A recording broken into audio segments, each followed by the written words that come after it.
जैसा कि आप सभी जानते ही हैं कि गुलाम भारत को स्वतंत्र भारत बनाने तक का सफर कोई आसान काम नहीं था।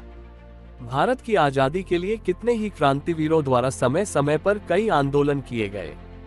इन्हीं स्वतंत्रता सेनानियों की बदौलत 15 अगस्त 1947 को हमारा देश भारत आजाद हुआ और इस आजादी पर हम सब भारतवासियों को बहुत गर्व है।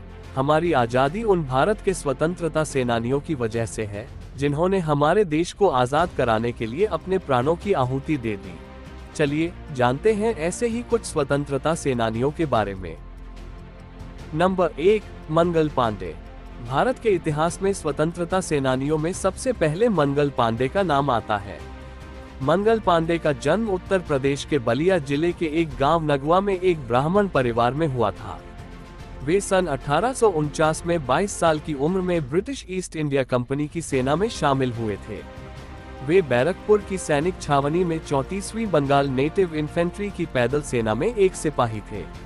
यहीं पर गाय और सुअर की चर्बी वाले राइफल में नई कारतूसों का इस्तेमाल शुरू हुआ, जिससे सैनिकों में आक्रोश बढ़ गया और परिणाम स्वरूप 9 फरवरी 1857 को नया कारतूस को मंगल पांडे ने इस्तेमाल करने से इनकार कर दिया। मंगल पांडे के बदले हुए तेवर देखकर अंग्रेज सार्जेंट मेजर ह्यूज विरोध करने के लिए आगे बढ़ा। मंगल पांडे को खड़ा रहने का आदेश दिया, लेकिन मंगल पांडे ने उस पर गोली चला दी। 1857 की क्रांति का बिगुल बज चुका था। ह्यूज को धराशायी हुआ देखकर लेफ्टिनेंट बॉब ने गोली चलाई, लेकिन मंगल पांडे बच गए। बॉब ने मंगल पांडे पर प्रहार करने के लिए तलवार तानी ही थी कि मंगल पांडे की तलवार का भरपूर हाथ उस पर ऐसा पड़ा कि बॉब का कंधा और तलवार वाला हाथ जड़ से कटकर अलग जा गिरा। फौजी अदालत ने न्याय का नाटक रचा और फैसला सुना दिया गया। 8 अप्रैल का दिन मंगल पांडे की फांसी के लिए निश्चित किया गया। तब कलकत्ता से 4 जल्लाद बुलाए गए। 8 अप्रैल 1857 के सूर्य ने उदित होकर मंगल पांडे के बलिदान का समाचार संसार में प्रसारित कर दिया। यदि अब तक की वीडियो आपको पसंद आई तो कमेंट में जय हिंद जरूर लिखें। नंबर 2, चंद्रशेखर आजाद। दुश्मन की गोलियों का हम सामना करेंगे, आजाद ही रहे हैं और आजाद ही रहेंगे। चंद्रशेखर आजाद नाम की ही तरह आजाद थे। उन्होंने स्वतंत्रता की आग में घी डालने का काम किया था। जलियांवाला बाग कांड के दौरान आजाद बनारस में पढ़ाई कर रहे थे। इस घटना ने बचपन में ही चंद्रशेखर को अंदर से झकझोर दिया था। उसी दौरान उन्होंने ठान ली थी कि वो ईंट का जवाब पत्थर से देंगे। इसके बाद उन्होंने ये तय कर लिया कि वह भी आजादी के आंदोलन में उतरेंगे और फिर महात्मा गांधी के आंदोलन से जुड़ गए। 1921 में महात्मा गांधी के असहयोग आंदोलन से जुड़ने के बाद उनकी गिरफ्तारी हुई। उस दौरान जब उन्हें जज के सामने पेश किया गया तो उनके जवाब ने सबके होश उड़ा दिए थे। जब उनसे उनका नाम पूछा गया तो उन्होंने अपना नाम आजाद और अपने पिता का नाम स्वतंत्रता बताया। इस बात से जज काफी नाराज हो गया और चंद्रशेखर को 15 कोड़े मारने की सजा सुनाई। काकोरी कांड के बाद अंग्रेज सरकार आजाद को पकड़ने की कोशिश में लगी हुई थी, लेकिन वो छिपते छिपाते दिल्ली पहुंच गए। इसके बाद आयरिश क्रांति से प्रभावित भगत सिंह ने दिल्ली असेंबली में बम फोड़ने का निश्चय किया, जिसमें आजाद ने उनका साथ दिया। इन घटनाओं के बाद अंग्रेज सरकार ने इन क्रांतिकारियों को पकड़ने में पूरी ताकत लगा दी और आरोप में भगत सिंह, राजगुरु और सुखदेव को फांसी की सजा सुनाई गई। सजा को किसी तरह कम या उम्र कैद में बदलने के लिए चंद्रशेखर आजाद इलाहाबाद पहुंचे। उस दौरान अंग्रेजी हुकूमत को इसकी भनक लग गई कि आजाद अल्फ्रेड पार्क में छुपे हैं। उस पार्क को हजारों पुलिस वालों ने घेर लिया और उन्हें आत्मसमर्पण के लिए कहा, लेकिन उस दौरान वह अंग्रेजों से अकेले लोहा लेने लगे।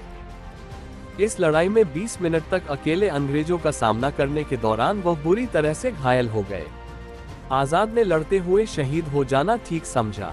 इसके बाद आजाद ने अपनी बंदूक से ही अपनी जान ले ली और वाकई में आखिरी सांस तक वो अंग्रेजों के हाथ नहीं लगे। 27 फरवरी 1931 को वो अंग्रेजों के साथ लड़ाई करते हुए हमेशा के लिए अपना नाम इतिहास में अमर कर गए। नंबर 3, भगत सिंह। भगत सिंह का नाम बच्चा बच्चा जानता है। युवा नेता भगत का जन्म 27 सितंबर 1907 को पंजाब में हुआ था।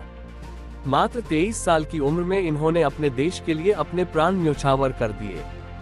भारत की आजादी की लड़ाई के समय भगत सिंह सभी नौजवानों के लिए यूथ आइकॉन थे, जो उन्हें देश के लिए आगे आने को प्रोत्साहित करते थे। भगत सिंह सिख परिवार में जन्मे थे। बचपन से ही उन्होंने अपने आसपास अंग्रेजों को भारतीयों पर अत्याचार करते देखा था।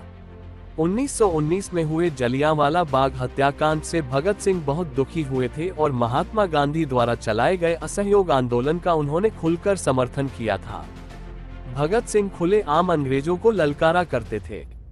चौरी चौरा में हुई हिंसात्मक गतिविधि के चलते गांधी जी ने असहयोग आंदोलन बंद कर दिया था, जिसके बाद भगत सिंह उनके फैसले से खुश नहीं थे और उन्होंने गांधी जी की अहिंसावादी बातों को छोड़कर दूसरी पार्टी ज्वाइन करने की सोची।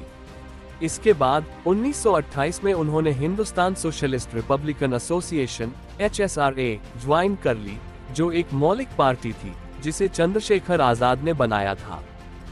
साइमन वापस जाओ का नारा लगाते हुए वे लोग लाहौर रेलवे स्टेशन में ही खड़े रहे, जिसके बाद वहां लाठी चार्ज किया गया, जिसमें लाला जी बुरी तरह घायल हुए और फिर उनकी मृत्यु हो गई।